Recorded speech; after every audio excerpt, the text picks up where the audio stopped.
Okay, hi class. So with these digital lectures, I'll be going over mostly content from the book, from the chapters, some of the more important information in the chapters. Hopefully it'll help you understand some of the more complicated stuff.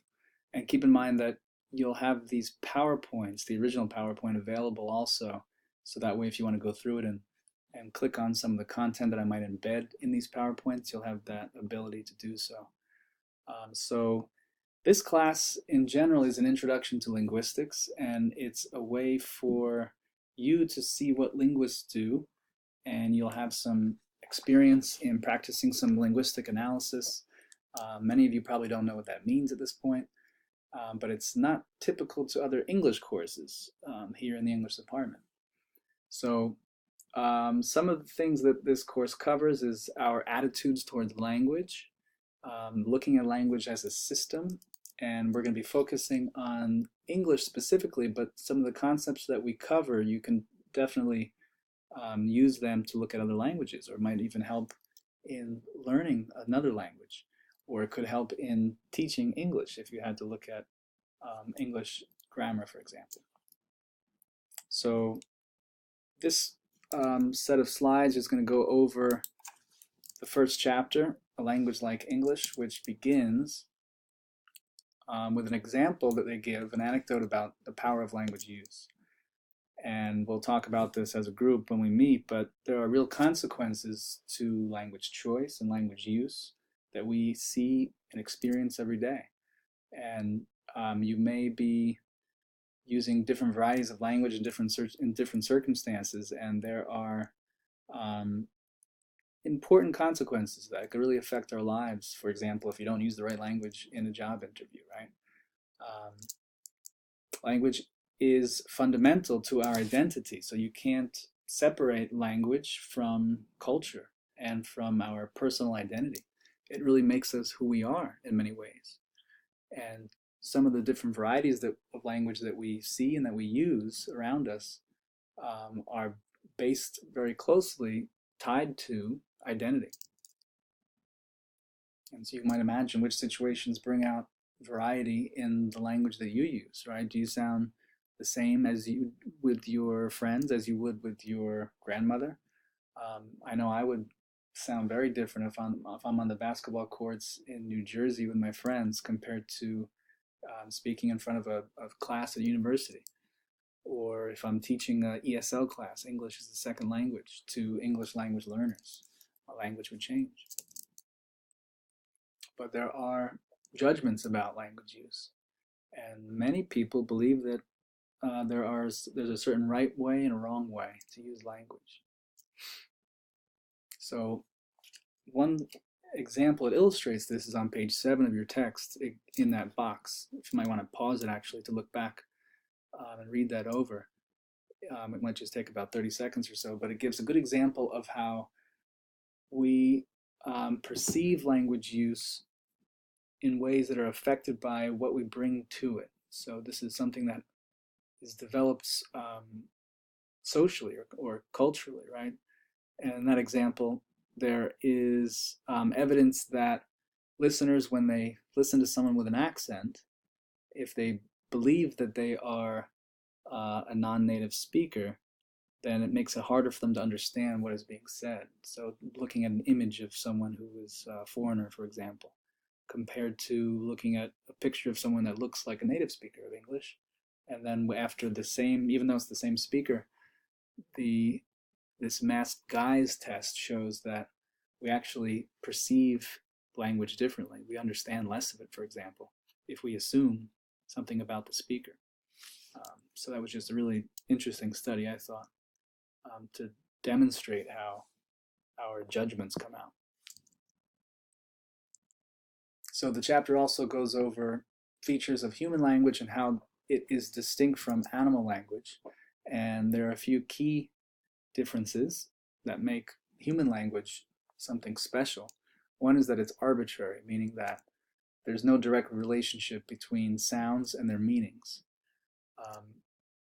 There are some exceptions. So onomatopoeia is one exception, if you've heard of that. So that's an example of this. This chart here shows that In English, when we think of a dog barking, well, we think of the word bark, but we also may think of bow wow, right? Up in here in the corner. But you can see this is different for other languages, right? So wang wang, this NG sound. You'll learn all these symbols from IPA in the next few weeks. But so Mandarin Chinese, they wouldn't say bow wow, they would say wang wang. Cat meowing, meow in English, pretty similar in German and French and Spanish. But in Greek, now, right? Or birds chirping, tweet tweet, we think in English, but cheat cheat here in Japanese. So this is an example where language is not arbitrary. It matches the way we would imagine a sound occurring in the world, right? A bomb exploding, or a splash, for example. But in general, human language is arbitrary. There's no reason why we choose certain letters, sounds that correspond to different words and their meanings.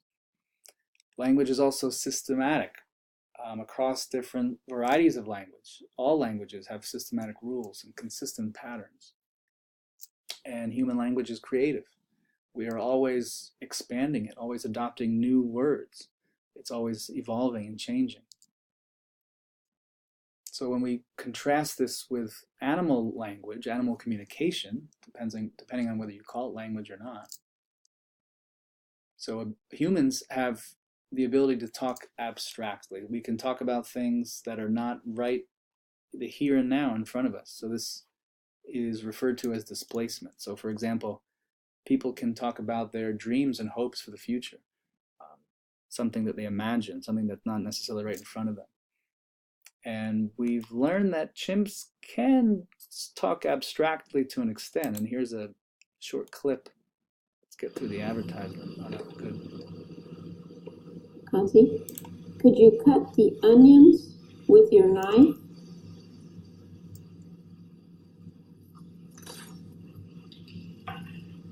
Well, that's very good. Thank you. Could you put some soap on your ball?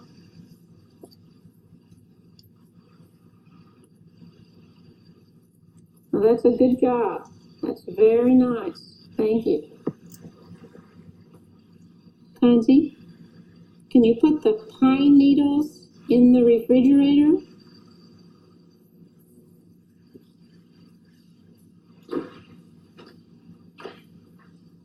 Good job. Thank you. So that was a linguist doing research, and you can imagine why she had that mask over her face, right? Why do you think? It must have been so the ape could not see her lips, and so that would really focus on, okay, to what extent is this animal understanding human language? And so you can see there is some evidence that these apes could actually put together sentences, put together verbs with subjects and objects, depending on the order in which they're said. So that is remarkable, I'd say. Even more remarkable is this example from the... I'm here to prove the Purple Mattress blows memory foam out of... I'll have to get through these ads. There we go. Honeybee workers are able to send complex messages to one another. In the wild, they sometimes nest out in the open, but mankind has persuaded them to live and store their honey in hives. The colony's heart is its queen. She is just a little bigger than her subjects and mother of them all.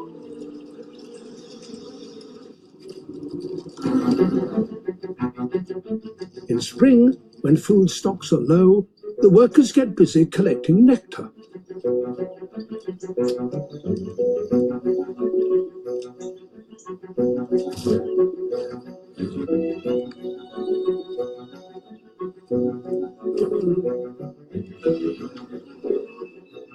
They have a remarkable method of telling one another where to find the most productive flowers.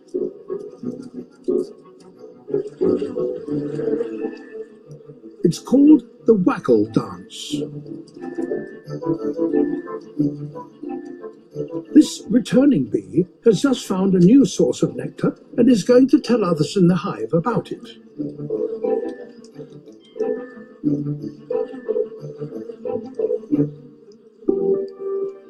First, she gathers an audience. To do that, she climbs on her sisters' backs and vibrates her abdomen. Now that she's got their attention, she begins her dance, using a code of movements that tell her fellow workers where her discovery lies.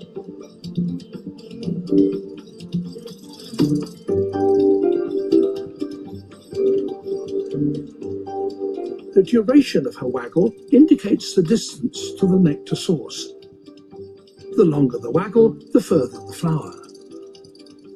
And the angle at which she dances across the comb tells them the direction to the flower in relation to the sun.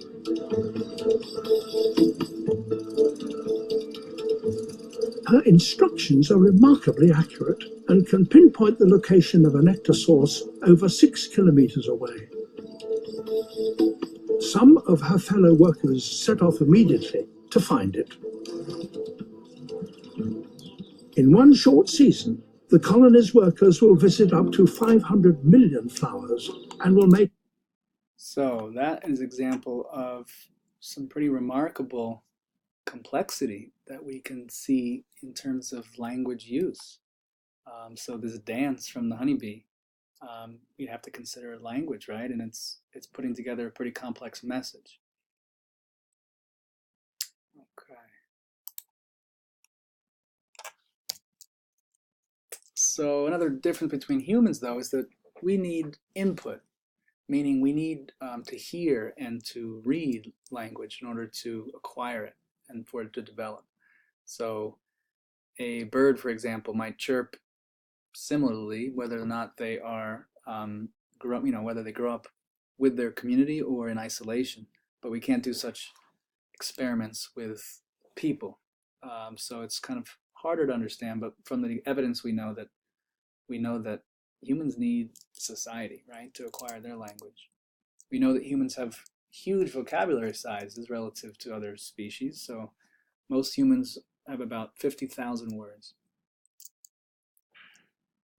And we know that human language involves ambiguity. So there are several meanings for the same word. This happens very frequently in human language. But we don't see that happening in animal language. So the same sound would always mean the same thing.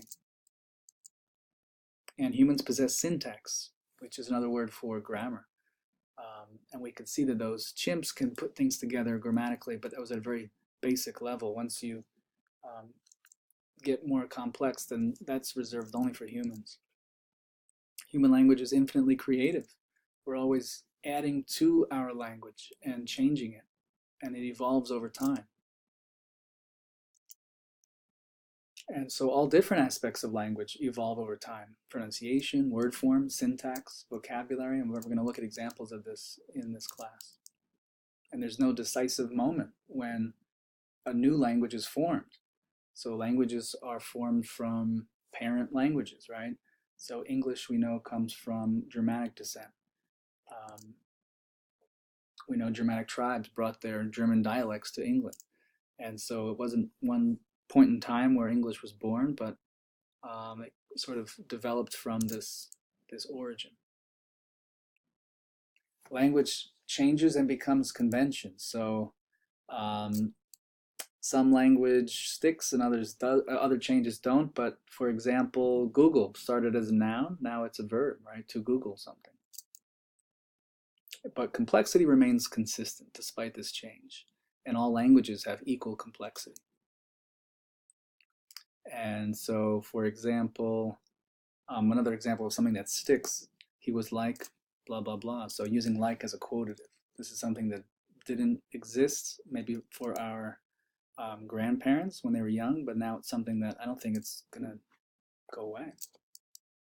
So we'll talk in class more about our peeves, about language change, language use, and we're going to look at how really this is all developmental in language. We'll come back to that in class.